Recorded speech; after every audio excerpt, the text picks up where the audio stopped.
you doing? Sorry, my hair's a mess today. Okay, so a couple of things. My name's Rebecca. This is my channel, Red True Crime. Welcome, welcome, welcome. Um, so if you're new here, welcome. And if you've been here before, thanks for the support. Welcome back. And if you have not hit that subscribe button, please do so because I have a lot of people watching and not a lot of people subscribing, and that's it's like 70% of you are not subscribing. So please do so because that helps with the algorithm and get the information out there and all that good stuff. Okay, so if you saw the thumbnail, you saw the whoops, hello, I got stuff falling. Um,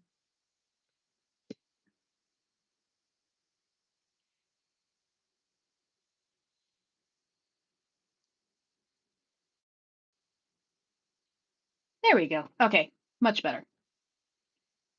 So if you saw the thumbnail, you saw the mugshots of Rebecca and Jake Haros. So let's see, where do we begin here? If you have not watched the news at all and know nothing of what I'm talking about, let me do a brief recap. So on August 14th, Rebecca Harrow called 911 saying that she was attacked in a Big Five parking lot, Big Five being a sporting goods store in Yucaipa, California. She was attacked in the parking lot and her child was kidnapped. Child being 7-month-old Emmanuel Harrow. Now, I have had some comments, or actually one comment saying that he was actually 9 months old. I can't confirm or deny that, but all the news media and the sheriff's department keep saying 7 months, so I'm going to stick to 7 months. Okay, so 7-month-old Emmanuel Harrow. Now, initially, over the first couple of days, they were doing the coverage, and it did not take police long to kind of start looking at the parents in a weird sort of way because the story wasn't making any sense. And then you find out that dad's got a former child abuse charge, on a child that he had with his ex-wife. And then you find out that the black eye the mom was sporting, saying she got during the attack, she's had for weeks because there's footage of her at a funeral on August 5th showing the same black eye, but it's covered with makeup. Um, People talking, saying, hey, we've seen her, we've seen the toddler, but we've not seen the baby. Co-workers of the father saying, his kid's missing, look at him, we think he did it because he's weird and all these things, and he's an aggressive individual. So, all these things come out. And you dive a little bit deeper and you find out that the willful child abuse charge he got in 2018 was over his 10-week-old daughter, Carolina Rose, and he had beaten the child severely. Was once a healthy baby that is now confined to a wheelchair, can't speak, can't see, she's blind, nor can she talk. And she now needs 24/7 care.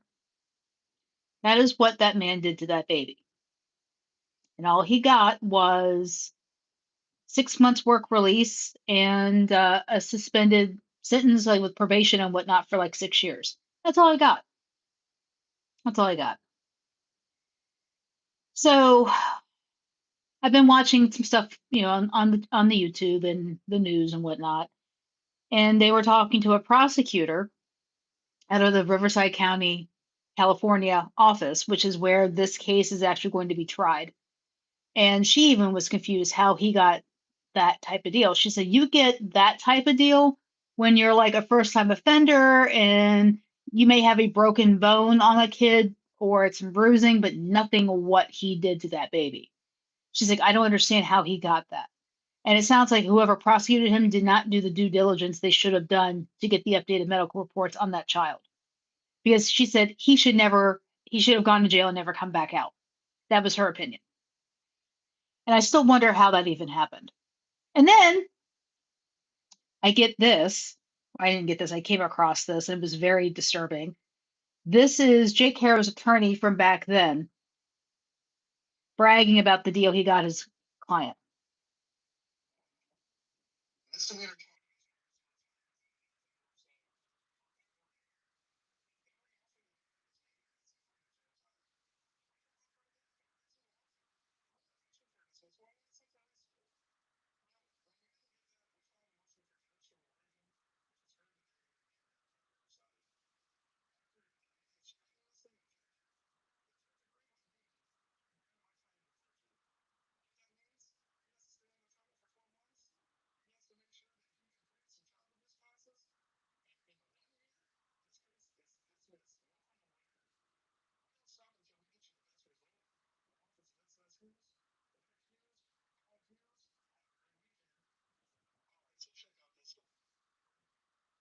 All right, so that's the slime ball that represented him back in 2018 through, I think they got it finally settled out like in 2023.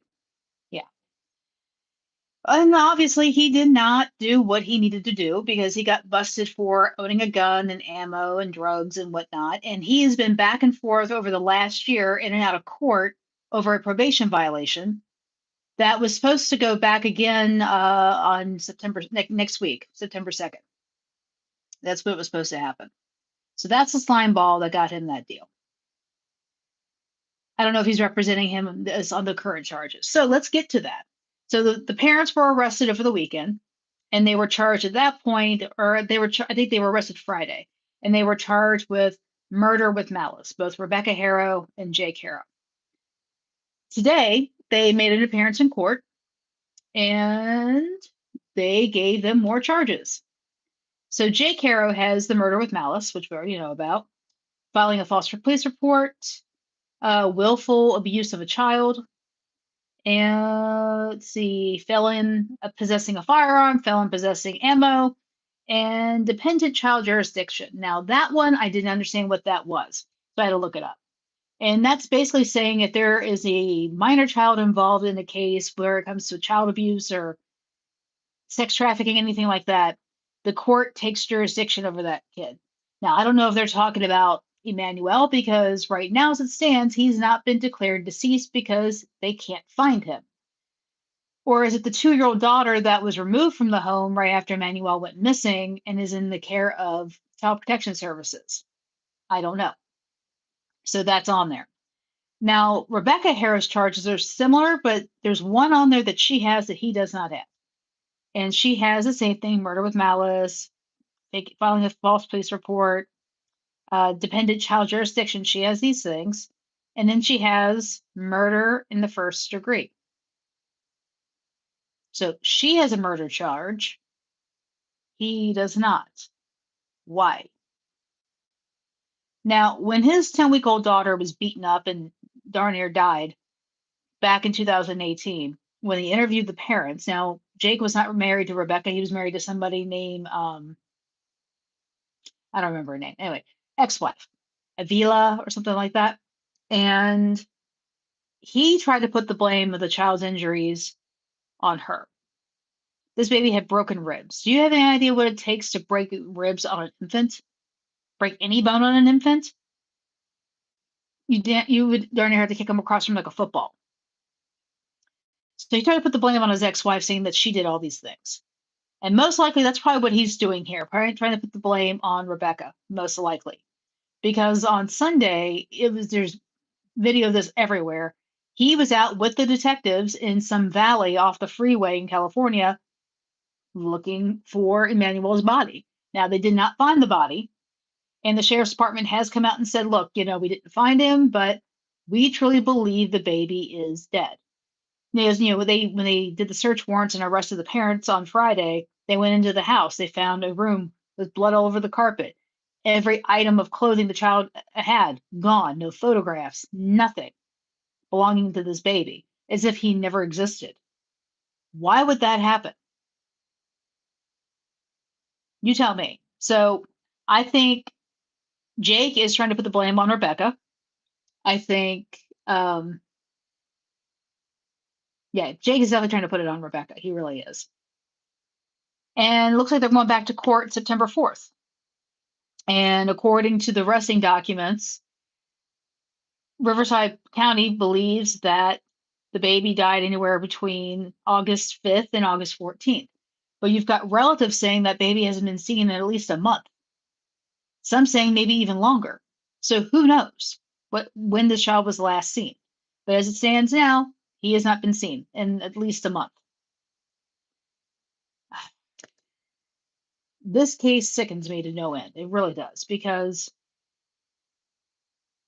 had he been prosecuted properly when he beat up his daughter years ago, he would not have been out to create this child, Emmanuel, and to possibly kill this child. This never would have happened had they locked him up like they should have. I am so tired of these cases with kid cases where these parents treat them like they're disposable. This gets to me. It really does because I just don't understand it. I just don't. I will never understand this. Just like the West case, Orson and Orrin West, like Frizzell and Jacqueline West adopted these two boys, fostered them and adopted them, and then killed them. Why? What was the point of that? I just don't understand. Anyway, but there you have it. That's all I've got for right now. Excuse me. I do believe Jake Harrow is should be charged with murder, in my personal opinion. I think both he and Rebecca, if California had the death penalty, should be charged, given the death penalty in this case. Um, because right now they're going to be prosecuting them without a body, and that's hard to do, but not impossible. It does happen. It does happen. Now there was a reporter that went into the jail and spoke with Rebecca today, and he says she is sticking to the same story. She's still swearing up and down her son's out there and he was kidnapped. She is going on and on and on about that. So she's sticking to the same story. But I don't believe that. I mean, she knows what happened. She knows what happened. She really does. Okay, well, I'm done with this for right now because that's the only update I really have. This is the fact that they have added more charges to them and they go back to court September 4th. So once I hear anything else, I'll be back on here. But as it stands now, just pray that Emmanuel Harrow gets found and so that baby can be put to rest. But this is Rebecca with Your True Crime. I'm going to hop off here and you all have a great night. Bye.